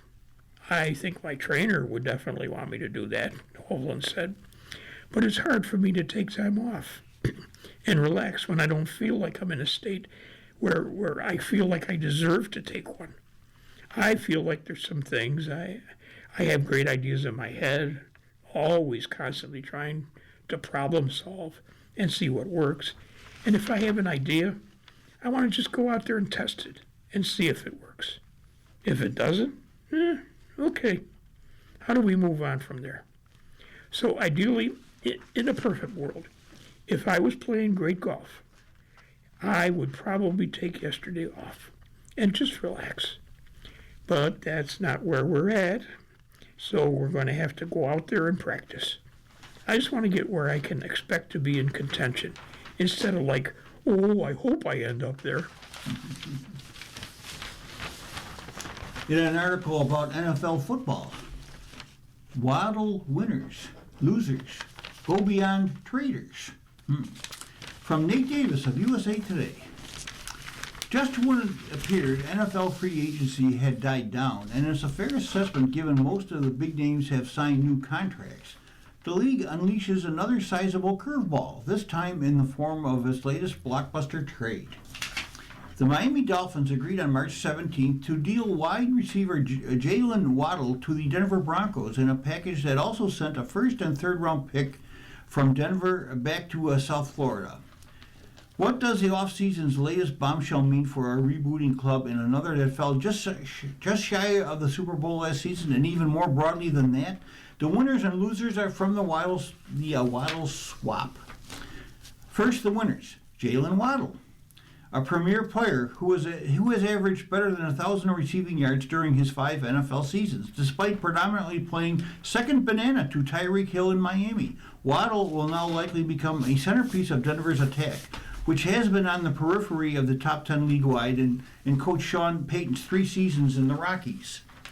Bo Nix, heading into his 3rd season and with his team squarely in a Super Bowl window after his recent run to the AFC Championship game, which injured Nix, he had to miss that game. The Broncos quarterback number 1 should now enjoy a game-breaking element this attack hasn't really had the last 2 years. And make no mistake, while Nix entered the NFL with a reputation as a check-down guy, he's got more than enough arm to fully leverage Waddle's deep speed.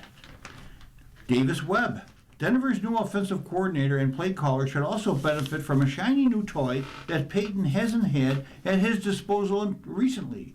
And given the reputation for creativity Webb brings to his new role, it ought to be fun to see how he unleashes Waddle. John Eric Sullivan and Jeff Hafley. Miami's Nation's brain trust, Sullivan, the newly hired general manager, and Hafley, the head coach, both imports from the Green Bay Packers, gets some added juice for what is an obvious rebuild.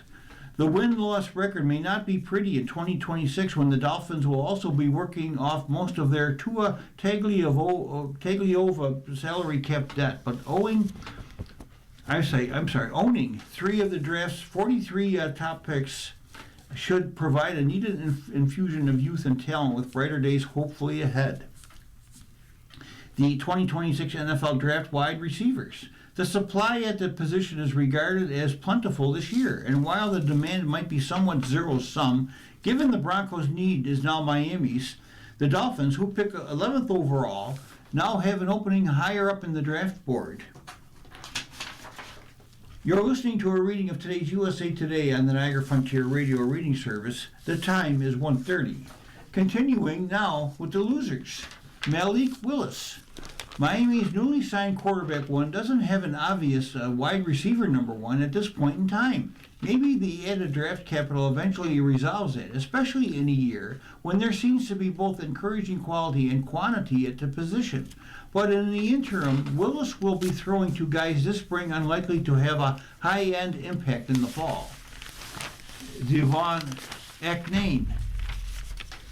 With Waddle and Hill both now ex-Dolphins, the running back is Miami's only remaining playmaker who will strike fear into opposing defenses, and maybe not so much if they're geared up to primarily stop Akane absent any other weaponry. He led the team with 67 receptions and 1,838 yards from scrimmage in 2025 and might find himself catching even more balls this coming season if this team is constantly behind the chains. Next is Cortland Sutton. He's led Denver in receiving yards the last 3 seasons, though his middling production over that stretch, 57.4 yards per game, could take a hit unless Webb shifts into a high-volume passing attack. But with Waddle, tight end Evan Ingram, and second-year running back R.J. Harvey among the other mouths to feed, Sutton may have to eat less, if not necessarily in the red zone. And finally, the Los Angeles Chargers and the Kansas City Chiefs. Both squads finished behind the Broncos, who went 14-3 and earned the AFC's #1 playoff seed in this past season in the hyper-competitive AFC West. Worse for the Chiefs, they have to replace Trent McDuffie and Jalen Watson, last year's starting cornerbacks, while trying to contend with Denver's expanding offensive arsenal. Good luck with that. USA overcome with WBC emotion. Loved it, but Bob Nightingale, columnist for USA Today Sports, writes, they sat in the clubhouse late into the evening, March 17, still numb. Several stars so distraught, tears streamed down their faces. Team USA spent only 2 weeks together, but they bonded quickly in Arizona. They hung out for 10 days in Houston, and by the time they reached Miami, it felt like they'd been teammates their entire careers. This is why it stung so badly, losing 3-2 to Venezuela in the World Baseball Classic title game. Several players were so angry that when they were given their silver medals on the field, they yanked them off their neck before even getting back to the locker room at Lone Depot Park. It hurts. It really hurts, says USA designated hitter Kyle Schwarber, who struck out 3 times. I always say you expect to win a baseball game when you walk out of the room. And to not have that, to have that happen, it hurts. But give credit to Venezuela. The U.S. players conceded afterwards that as badly as they wanted to win, they did not deserve to. They produced just 3 hits against 6 Venezuelan pitchers. Excuse me. They scored just 4 runs in the last 21 innings of the tournament. They didn't even have a runner in scoring position for the last 14 innings. Sure, it's not like the grief of losing the final game of a World Series or a postseason game, saying goodbye to your teammates that you've been with for 6 months and you won't see again until spring training. But it's pretty damn close. Pitchers like Matthew Boyd of the Chicago Cubs, Tariq Skubal of the Detroit Tigers, Clay Holmes even left their spring training camps to return to the USA team, wanting to be together one final time. Obviously, disappointment, said USA Captain Aaron Judge, who thanked his teammates in a clubhouse speech. You know, hats go off to Venezuela for going out there, doing their thing, playing a great, clean ball game, and coming away with the win. but obviously you're disappointed. We came here, all of us, to put on this uniform, signed up to go out there, get a gold medal. We fell short of that. If it wasn't excruciating enough just losing that championship game, the Americans had to stand around and watch Venezuela wildly celebrate their first WBC title while waiting for the medal ceremony. They stood in silence, lined up to receive their silver medals from Major League Baseball Commissioner Rob Manfred and Union Chief Bruce Meyer, with several almost taking it immediately off their neck. Harper, who hit the dramatic tying 2-out, 2-run home run in the 8th inning, calling it his second greatest homer, behind only his game-winning homer in 2022 to clinch the National League pennant. He stopped standing in line. He walked over and congratulated nearly half of Venezuela's team with hugs. I just felt like, in those moments, it's like the Olympics or anywhere else, right? Harper said. I'm really happy for him. Obviously, I want to win, but in that moment, it's not about me. It's about us in our game. They had a great tournament. I'm not okay with winning the silver. I don't want to win silver. I want to win gold, just like anybody else. But at the end of the night, man, they did it. They won. I got all the respect for them and what they did. They're on top. Now, this wasn't a case of Team USA being overconfident. There were no tie-breaking rules or anybody misspeaking. It was an elimination game, just as it was when the Americans beat Canada in the quarterfinals and the Dominican Republic in the semifinals. While USA manager Mark DeRosa was told by the San Diego Padres that he couldn't use closer Mason Miller unless it was a save situation, the loss had nothing to do with pitching restrictions.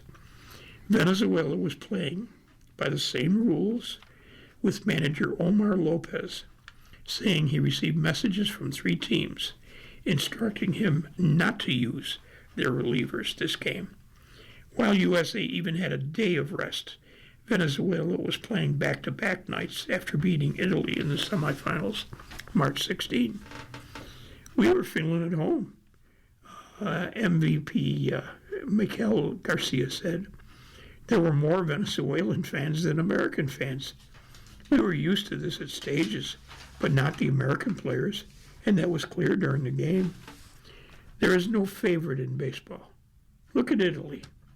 Italy was underestimated, and they made it to the semifinals. We showed the whole world that in Venezuela we have talented players. We know how to play ball. God just gave it to us because our country, Garcia added, they need this. A lot of Venezuelans aren't out of Venezuela. They need this. We need this too. Winning the game also was a financial windfall for the Venezuelan players and the Federation. They received a $2.5 million bonus for winning the game. They walked away from the tournament with $6.75 million.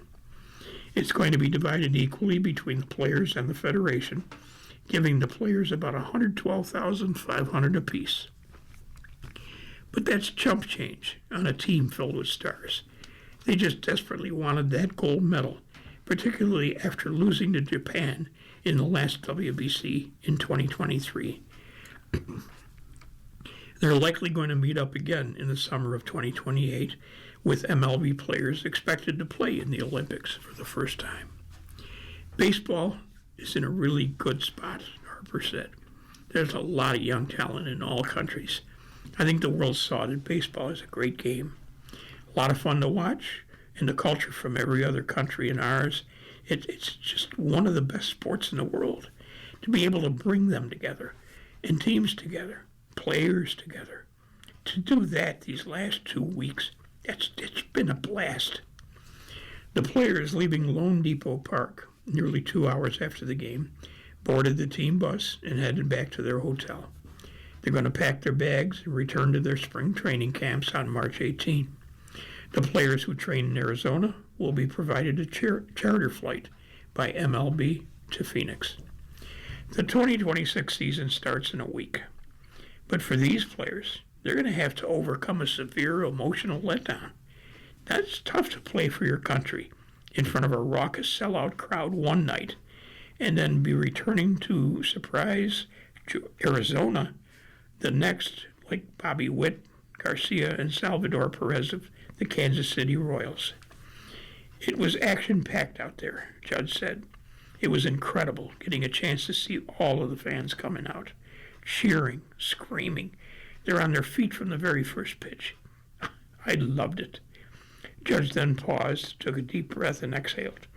But, he said, I'm still pissed about this. NCAA madness, a West Coast problem, from Brent Schrattenboer of USA Today. Two of the greatest men's basketball coaches of all time had to solve a basic geography test this week. Where is San Diego, California? It's not Alaska, quipped St. John's coach Rick Pitino, who is from New York. Where is Portland, Oregon? Are we in the United States? Arkansas coach John Calipari asked on ESPN. I thought they put us in another country. Pitino's team from New York plays Northern Iowa in a first-round NCAA tournament game more than 2,400 miles away in San Diego on March the 20th. Calipari's team plays Hawaii in a first-round game more than 1,600 miles away in Portland on March the 19th. But this is what happens when the NCAA still tries to keep a geographical balance for postseason game sites, even though the sport itself has become even more entrenched in the Eastern and Central time zones. Only 10 of the 68 tournament teams, which is 14.7%, come from west of the Kansas border this year, tied for the second fewest number of Western teams in the 21st century, according to data provided to USA Today Sports by Stats Perform. There are several reasons for this, one of which is baked into the cake. Only 63 of 361 teams, which is 17.5% in Division I, are located west of the Central Time Zone, according to Stats Perform. At the same time, other money-driven developments raise even bigger questions about the future of the game out west after the implosion of the old Pac-12 conference in 2024.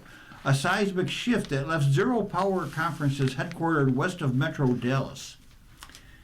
Only two teams from the former Pac-12, UCLA and Arizona, earned NCAA tournament bids this year, which is tied for the lowest in the modern era for legacy Pac-12 teams, all located in the Pacific and Mountain time zones.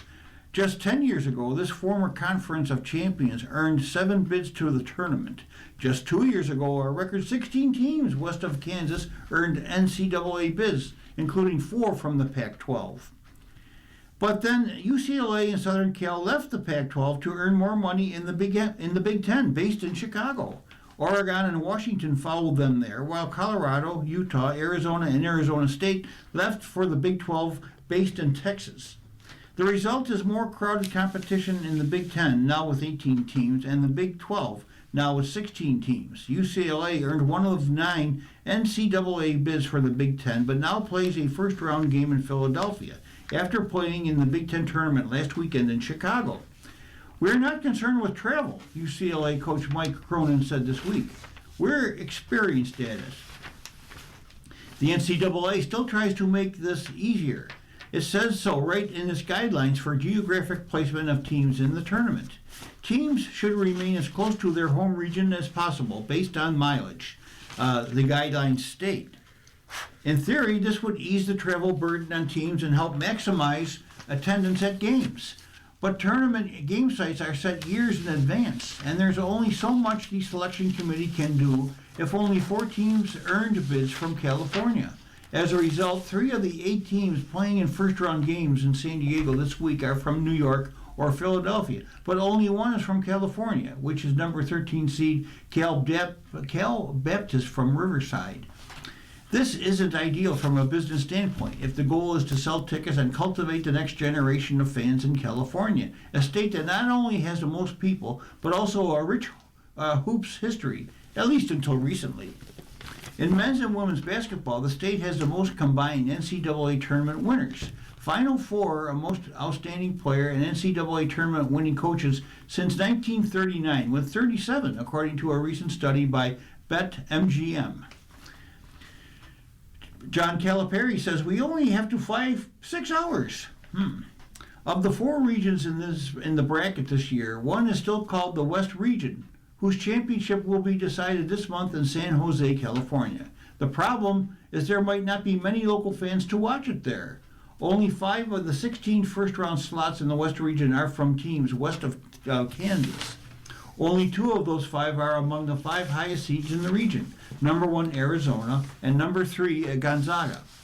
We'll have maybe a few hundred people, but Pitino said of the trip to San Diego. That's about it. It's not ideal traveling to the West Coast, but you deal with it and you just make the best of it. You're listening to a reading of today's USA Today on the Niagara Frontier Radio Reading Service. The time is 1:45.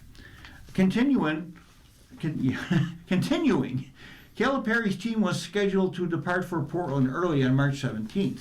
We only have to fly 6 hours to get there, Calipari said on Sirius XM, so it's not all that bad. His comments dripped with sarcasm, but if he wins his next 2 games in Oregon, his team will be rewarded. Arkansas would play the following week in San Jose, which is farther south on the West Coast and at least a little bit closer to home. Moving into the life section, Wade goes full court as a trans advocate. David Oliver of USA Today writes this brief article.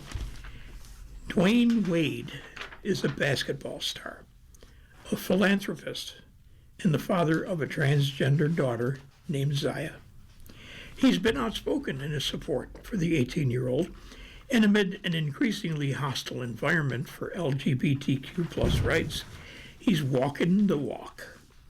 He executive produced a documentary called The Dads, which premiered March 14 at SXSW. It chronicles a group of fathers of transgender and gender-expansive children over the course of a year at retreats in rural Maine and Minnesota, where they bond over their shared experience. The United States has roughly 2.8 million transgender people, according to the Williams Institute. That's less than 1% of the country's population. If the title, The Dads, sounds familiar, that's because it comes from the Emmy Award 2023 Netflix short of the same name. This follow-up feature documentary tone shifted to one of anger and frustration as these dads grapple with the fallout of President Donald Trump's re-election and the Supreme Court decision that upheld Tennessee's ban on gender-affirming care for minors. Some dads of trans and non-binary kids ask themselves the question, is it better to stay in the country and fight for my kid, or just pack my bags? Sometimes you think you're alone on the journey of life. A lot, especially in this, Wade said, of what drew him to the project. I thought I was alone. And then I realized there's other dads out there, other dads of color out there. You just never know the community. Now, satisfaction with LGBTQ+ acceptance has ticked down in the United States after climbing for a decade amid debates about gender-affirming care and transgender athletes. We need to understand what the human toll is on these families. All of these laws, all of this misinformation, all of this hate, and they are the antidote, Director Lucina Fisher added of the titular dads. They are showing what unconditional love looks like in action. The choice to be a part of the documentary was a no-brainer for Wade. I'm so glad we did it, he said, because it needs even more uplifting today than it did yesterday. Wade has choice words for anybody, from parents having trouble accepting their trans kids to the Trump administration who don't understand his perspective. I always keep it simple, he said. I think everything in our world can be solved with a 4-letter word called love. That's what I lead with. That's what I try to give to every human being, every person that I meet. We all are in this world trying to figure it out. No one has the answers to it. We got a lot of questions. We don't have all the answers. I don't subscribe to anything or anyone trying to treat somebody less than. Wade knows that everyone in this world has their own uniqueness. That's the beauty in this world, is that we are all not the same. I dislike the ones who try to make us all be the same, because it's just impossible. Fisher had a few words for the administration. Watch the film. Please see what it is costing families. Nobody should have to choose between country and family. These dads are patriots. They just want to protect their families like other fathers. And they're doing the best they can. We need everybody, allies, to stand up for these families so that they can live and let their kids flourish and thrive just like other families. Company retreat goes bigger for its hoax. From Brian Alexander of USA Today. Jury duty creators faced a major challenge after the 2023 hoax reality show's smash success, secretly filming an entire fake court case around one unsuspecting jury member. How can you possibly repeat such an elaborate TV deception, especially after the Freevee limited series went viral enough to require a season 2? The jig was surely up, right? The apparent solution was to start from scratch and go bigger with Prime Video's Jury Duty Presents Company Retreat. First 3 episodes streaming beginning March 20th. We did something no one had done before in season 1, returning executive producer Nicholas Hatton tells USA Today. So we were armed with the knowledge that this was possible to pull off. But we're even more ambitious and took bigger swings this season, which is frightening. Jury Duty featured a reconstructed court case with Hollywood actor James Marsden playing himself, believably and fantastically in the jury pool filled with quirky, unknown professional actors. The show relied on the prolonged hoax being pulled off, the Sting style without a hitch. Most important, the show relied on Ronald Gladden, the unsuspecting showmark, or hero as producers like to call the show's subject, to be a likable, virtuous human. If TV viewers don't like the hero, it's a prank show, not a series. For season 2, the show producers put out low-key career advertisements seeking applicants for a 2-week documentary-style project following a small business. More than 10,000 applicants applied for the gig. That role became a human resource position for the fake family company Rockin' Grandma Hot Sauce and Company Retreat. The offsite features a self-made CEO and founder, actor Jeremy Houck, about to hand the reins over to his directionless stoner son, who is played by Alex Bonifer, during the annual company remote retreat. Pulling the season 2 hero from the application haystack required a specialized team working for months to find the perfect candidate whom TV viewers could really get behind. They ended up with fresh-faced Anthony Norman, 26, from Nashville. Finding that person is the most important thing. They are the heart of the show, Hatton says. That's why we call them the hero. There's a lot of skill involved. But ultimately, there's luck, because you can never truly know somebody. Company Retreat is a very different location and premise from Jury Duty, but season 2 producers did carefully ensure that Anthony had not watched the previous series, just in case. We were very confident going into this that Anthony hadn't seen Jury Duty. You get a predictive sense of someone and their viewing habits, says executive producer David Bernard. Bernard stresses that the realism of the carefully orchestrated hoaxes would remove any brewing suspicion. It would take an incredible narcissist to think these people are there just for you, he says. It's much easier to believe the reality in front of you. The memorable court hoax couldn't be repeated in season 2. That would be too obvious. So Company Retreat cooked up the elaborate fake Rockin' Grandma offsite in a sprawling Agora Halls location about 35 miles northwest of Los Angeles. The territory, 10 times the size of the court, required the creation of camp structures and nearly doubled the hidden cameras to capture the action, from 29 cameras to 48. The fake company brought complex issues. Jury duty showcased actors playing jurors who didn't know each other. The Rockin' Grandma crew had to pretend they had been working together for decades. It took a huge amount of time to build a world similar to The Truman Show, Hatton says. We had to get all the actors up to speed on 20 years of fake history together at the company. This all took months of planning ahead of the live experience with Anthony. Viewers are seeing only the tip of the iceberg. James Marsden, Miss Company Retreat. Are there other stars?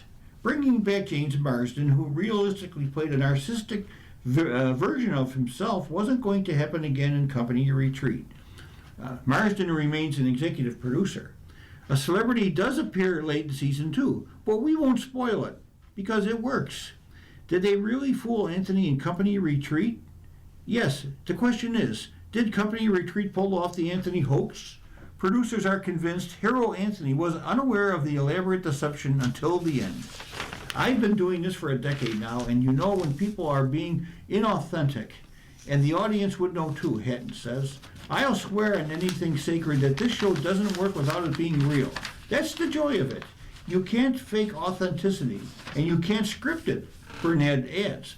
What happens at the end is amazing. The first 3 Company Retreat episodes debut on Prime Video on March 20th, followed by 2 episodes on March 27th, and a 3-episode finale on April the 3rd.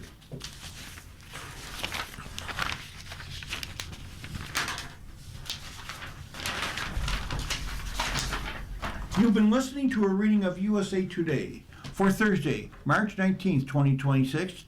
We read USA Today weekdays at noon. For more information, call 821-5555. Finally, your readers today have been Ken Drost and Jim Duffy. Hello, listeners. Today's the big day. Your Niagara Frontier Radio Reading Service is celebrating 39 years on the air, serving listeners with reading disabilities. Could you help us celebrate this with a donation of $39? Here's what you'll be supporting. We're the only service of its kind in New York State, west of Albany. Our programs are free to the 100,000 plus people across Western New York, Rochester, Syracuse, and Southern Ontario unable to read print. Programs are available through a special radio we'll loan listeners, through our website, in our mobile app for iOS and Android devices, and in the major podcast services like Spotify and iTunes. All of our programs are produced by volunteers, currently 160 strong. There are few other services available for listeners to get human-voiced audio versions of some 80 national and local newspapers, magazines, and New York Times best-selling books. Your Niagara Frontier Radio Reading Service survives on the generosity of individual donors. We receive no regular government funding. If you're able, we would appreciate a donation of $39 or any amount by mailing a check to our studios at 1199 Harlem Road, Cheektowaga, New York, 14227, or clicking on the Give button in the top right corner of our website, nfradioreading.org, and choosing Where Needed Most.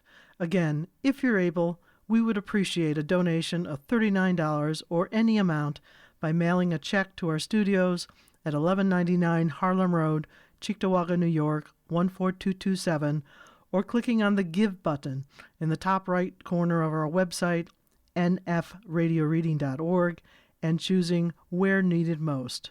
Thank you, and happy 39th anniversary, Niagara Frontier Radio Reading Service.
for listeners who are blind, have low vision, or have another print disability.